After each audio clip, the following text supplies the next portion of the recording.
Hey guys, so today I'm going to be experimenting with 3D printing and stamp making. The results are somewhat like this, not absolutely perfect, but not bad. So if you're interested in this, then continue to watch. Hey guys, Callum here from 3D Tomorrow. Today I'm going to show you how to make a 3D printable stamp using both flexible materials and solid materials. I'm going to do it with TPU as the flexible and PLA as the solid. Right, here we go, let's get started. First step is to design the file. Okay, so to start with, I've gone ahead and opened up Tinkercad and given the file a sensible name, 3D Tomorrow Stamp. The first thing we have got to do is add in the logo and scale it to the correct size. I've gone for 150mm on the width. Need to drop down the height to about 1 millimeter because we don't want to waste too much plastic. We now need to put on the top of the stamp, so the bit that we're going to hold it by, a sort of bounding surface to go on top of it, and just going to do that by using a few different rectangles and try and get the smallest possible bounding surface area around the part. That way not too much support material will be needed, which is ideal, as obviously that will have to be in the flexible plastic.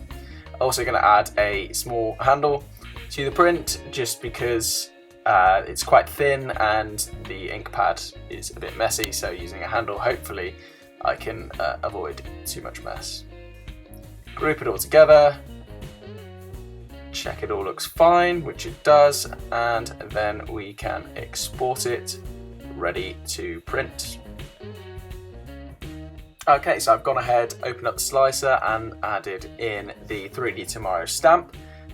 So the first half of this I'm going to print in TPU, so I've set up my simplified 3D process and have it stop printing after 1 millimeter, and I'm going to save that out. And then for the PLA, I'm setting that to start printing at 1 millimeter. I also need to adjust the temperature so that the bed is 0 because I don't print with the heated bed for the TPU. Also need to turn off the skirt because otherwise it will start printing 1 millimeter in the air. Okay, so just checking through that that has sliced correctly, and it has. It's 1 millimeter off the ground, so it can print straight on top of the other part. So the print starts with TPU, it's then manually changed to PLA, and then the rest is printed. Okay, all good. So we've got the file printed and it's come out well. It's now stuck onto the bed. I need to remove it, and hopefully I'll do so without breaking the masking tape. So here we go. The PLA is only 1 mil thick, so it should be able to just flex a bit. And obviously the TPU is flexible as well, so it should. Yeah, there we go, perfect. After removing the stamp from the build plate, I set about removing the support material. With TPU, I generally like to do this using my snippers that came with the Creality CR10. Since the stamp was printed onto masking tape, the base of the part was a little rough, and so I figured hand filing the part would be a good idea. I always keep a bit of packaging foam around since it seems to come in handy, and so use this to secure the part during the sanding process. I then gave the part a wipe down to remove the sanding dust and set about attempting the first ink press. I used a 15cm ink pad for this process and have added a link to this in the description. Pressing down into the pad and then onto the box did not work in the slightest, as you can see. My initial thoughts were that the stamp pad might have dried up, as was over 1 year old, so I thought I would try a date stamp I had kicking about from my days at school. Cool, I know. The date stamp worked pretty well, so I couldn't really blame the pad. I figured the amount of pressure applied to the stamp could have been the issue. Nevertheless, I thought I would give a few letters a bit more sanding to see if this helped at all. The sanding combined with some more direct pressure to the letters did result in some improvement.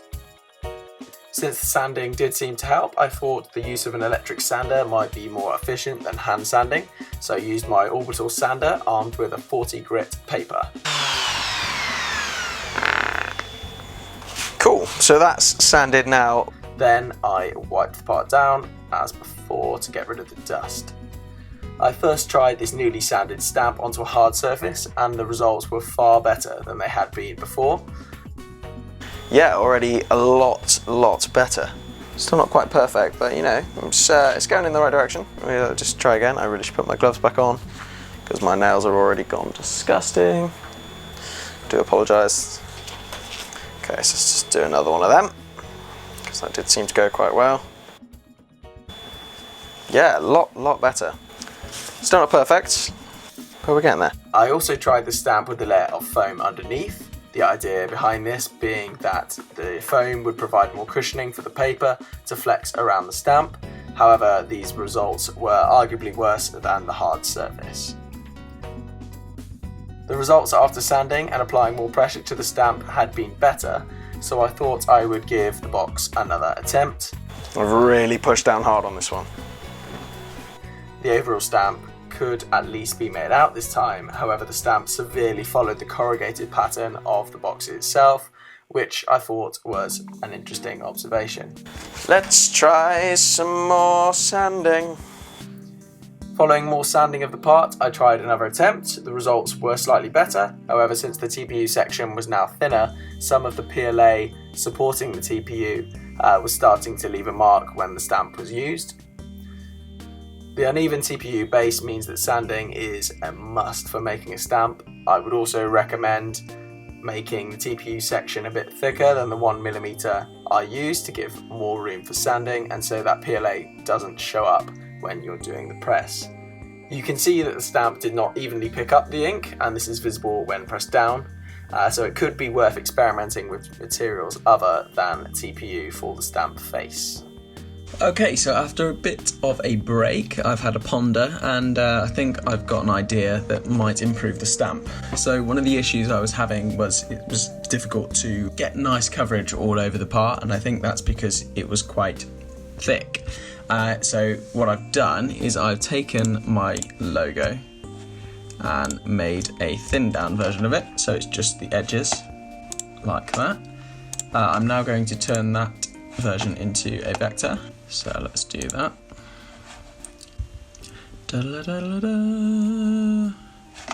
And beautiful. So download SVG of that. And then we can go ahead and import the thinned out version and scale it to the 150mm width that I had for the previous stamp.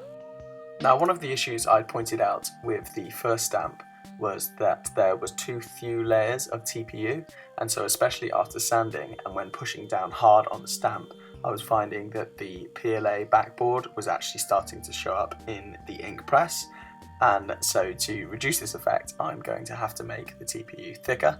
So for this one I'm going to do a 3mm section of TPU.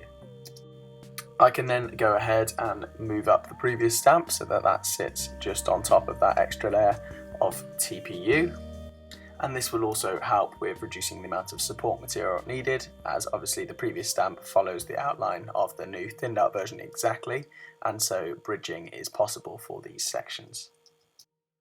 Another issue with the first stamp was the difficulty to push down evenly across the stamp, and this was sort of inhibited by the little handle that I'd added in the previous version, so I'm just going to remove this.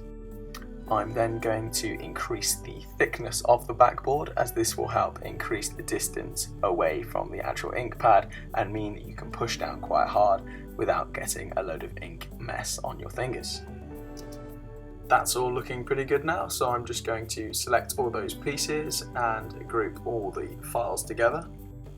The final two things that I want to do is just reduce the actual outline so that I can see better where to push down when I'm producing the stamp.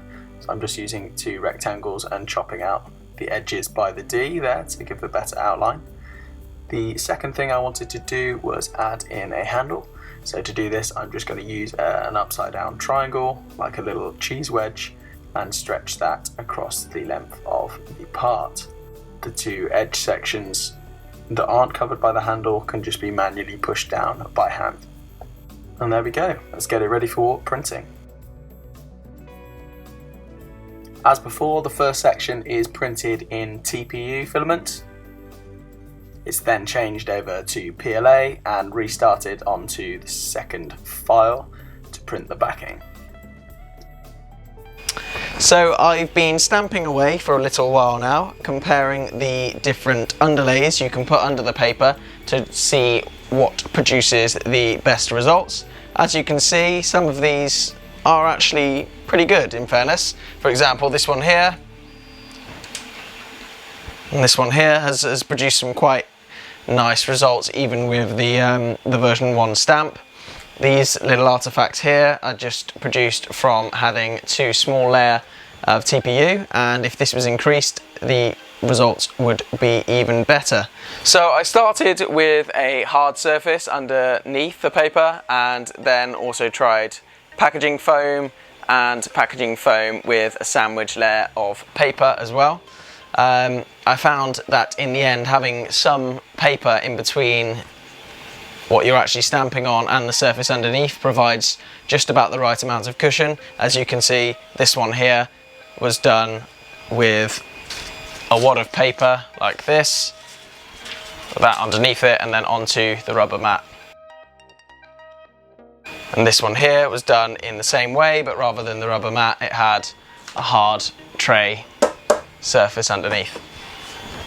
I also used the second version of the stamp in those two same ways, both with a sandwich layer of paper and then the rubber mat and the hard surface, and they both produced pretty good results respectively. I also had a go at stamping really quickly, both in the pad and on the paper, to see how the results were affected, and you know, it's not quite so good. There's not so much detail around the edges, but for a pretty quick effort, it's not too bad.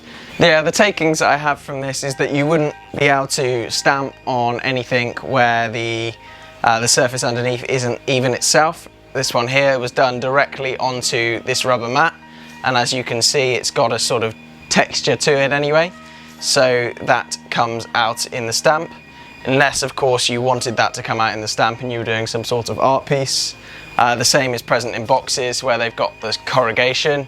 You get a sort of striping effect across the box, so it's not a particularly professional look. So probably the best results were achieved with a wedge of paper and then a hard surface underneath. That produced this results and also these results. So I'm just going to show you the technique I used for achieving this, and hopefully we can show it working live. So take your hard surface, take a wedge of paper. This is 3-4 sheets and a piece of card. It doesn't probably have to be exact, but that's what I used. Take your piece of paper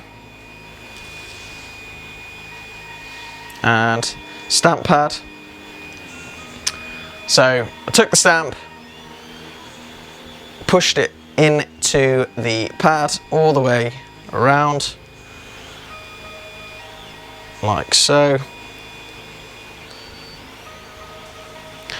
and then across to the paper, down and pushing around all the corners to get all that detail in. And there we go. That's the sort of thing you can get from it. As I say, not perfect, probably not as good as a professional stamp. Well, definitely not as good, but done at home, done on your own 3D printer. I wouldn't recommend going out and buying a 3D printer, especially to make stamps, because there's definitely better methods for making stamps. But if you have one, why not make a stamp? Why not do some arts projects? I don't know, if you have the use, then it works pretty well. Okay, so I hope you have enjoyed this quick experimentation into 3D printing with stamps. If you did enjoy this video and you would like me to try and improve the process even more, then drop me a message in the comments below and I will see if I can get some even better results. I do have some other ideas, but I didn't know how interesting this would be to people. If you do have any comments or suggestions on either the process or the video itself, then by all means, please put them in the comments and I would love to hear your feedback. If you did enjoy the video, like, share, subscribe, etc. That would be much appreciated. So yeah, thank you for watching and I will see you next time.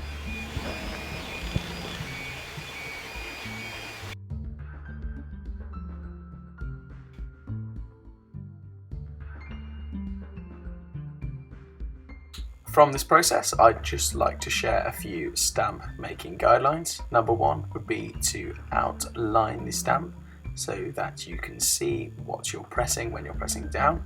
Two would be to use plenty of material for the stamp face itself. I would say at least 3mm.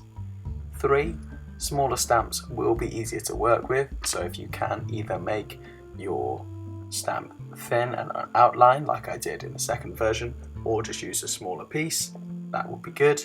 And four, sand the face of the stamp with a medium grit paper, as this will help ensure even collection of the ink. When I was doing the stamping, I would occasionally dab off the stamp onto a separate sheet of paper, and what I found was that some of these prints actually looked quite interesting, so I thought I would show you a few now. For example, we have this one, and this one. And yeah, so I thought I would hold those up just in case they inspire some creativity. I, for one, could imagine this sort of print, not with the 3D Tomorrow logo, but with something else, being applied to, for example, fashion and textiles, or some marketing campaign for a company who's sort of going for a more edgy look.